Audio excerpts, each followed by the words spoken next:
take you along the refit of Freebirds, an Etincelle 60. She partially sank in Japan during COVID and grounded on a beach. This year the owner decided to bring her back to life. During several months she was prepared to sail to Thailand. We put an external plywood patch over the damaged area, built a temporary rudder, put a new engine in and a lot more. We then sailed her over 4,000 nautical miles, mostly against wind, to start her major refit.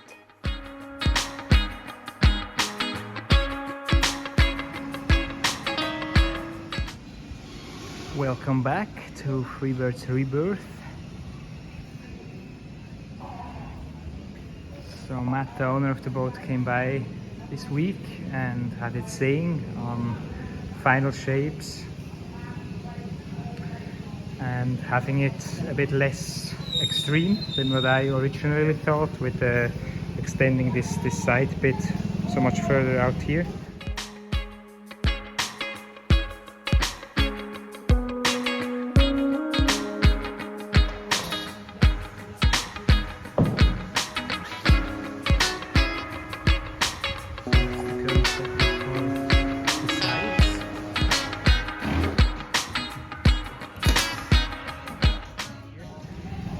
So it's following now much more exactly the old curve.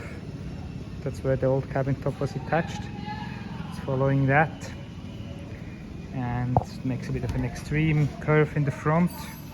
We managed to bend the MDF plates there with a bit of heat, so that worked surprisingly well.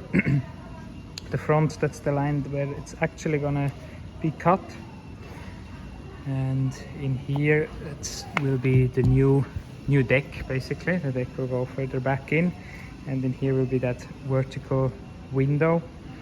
And we did a bit of talking what would be the best solution in here, because that's going to be an area that will get a lot of stress from the impact of the water first, but also from the top, obviously, because before it was just with hatches, and so there were many pillars, let's say, and the idea now is to have one main pillar in the middle and then have basically a huge frame where a window can sit in on both sides.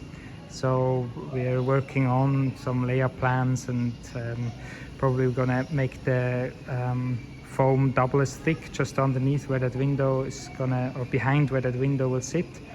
And also have carbon fiber unis running in there to get a really stiff and reinforced part there.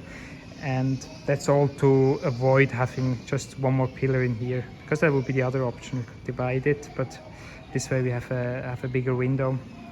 And yeah, for sure that's gonna look very cool. We're gonna do some experiments whether our layout plans will work out or not with that thickness of foam that we want to achieve there.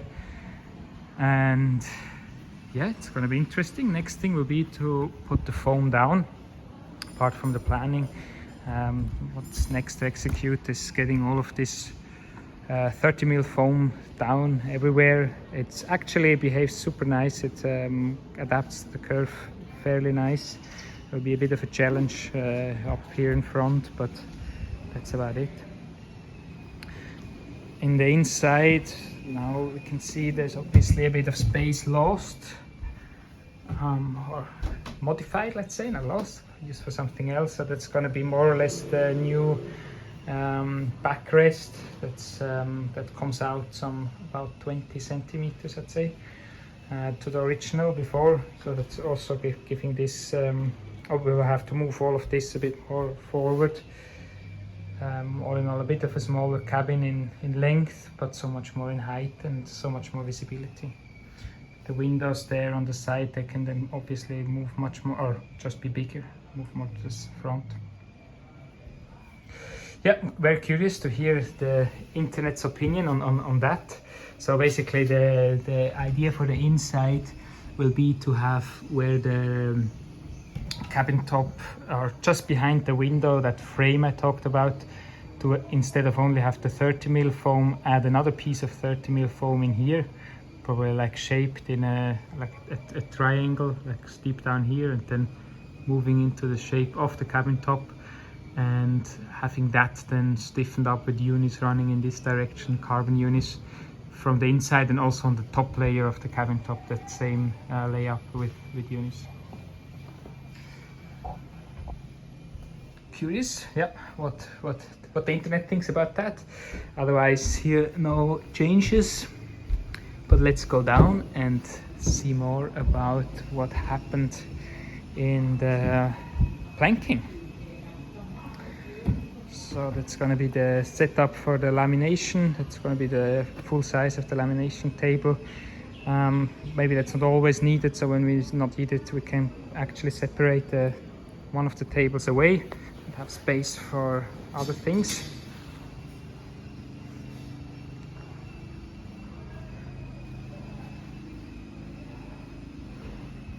So that's the current state of it. You see where all these bevels already came in. They look super nice.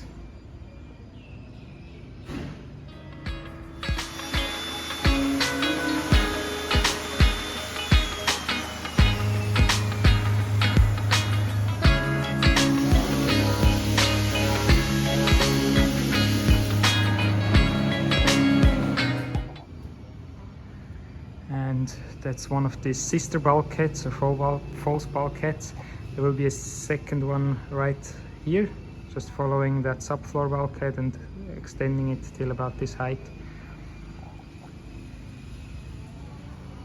The bit annoying part here, or what makes it not super straightforward, is that these planks are not on the same height as the other planks. They're offset by in the bottom by about 1 centimeter, and the further up it's about 2 centimeters. So that's actually why there was this weird middle section in here. So we're going to build it exactly the same way again. So all the planks from the right and from the left will join exactly in the middle of that bulkhead with a thickness of 0 basically. They will tap on here, and then we will have all of these small pieces. They're actually half the thickness of a full plank, half this thickness, and they're also beveled in. It'll make that a bit nicer and with filler, not with a void like here. So once we have the plank from the right and from the left, we can then, they will attach them on this bulkhead, and here in the middle we can use that small piece, beveled small piece, put it down with the glue and fasten it onto that bulkhead in here. Yeah, that's the plan. Otherwise, that's the epoxy set up, more or less done yet. So that's the Sycamine resin with 2 different types of hardener, a normal and a very fast hardener, and all written down nicely in 3 languages that everyone in the shops sees what's going on. And yeah, that's it for this week. Curious to hear your opinion first on the window and on the frame, and about using tempered glass also in comparison to using plexiglass or polycarbonate glass. The reason why we chose glass, which will obviously end up higher, but tempered glass will be, if we make it in 10 mil, it will end up at roughly 70 kilos for both sides, which is weight, but maybe worth it, because you don't have to change it later. There's no need to change it after 10 to 5 years. So that's a big advantage, especially because the window will again have cutouts, and in these cutouts there will be the hatches for ventilation. So yeah, you don't want to have that all done again. Here is the delivery that came in this week, all the foam, different thicknesses. That's 12 mil here, 13 the bottom, just like that. All the material for the vacuum bagging, that's the maybe I can cheat, the breather fabric, exactly, that's the breather fabric, that's the tubes. And that's all our glass we're gonna use. Glass, and well, these 3 boxes is carbon fiber.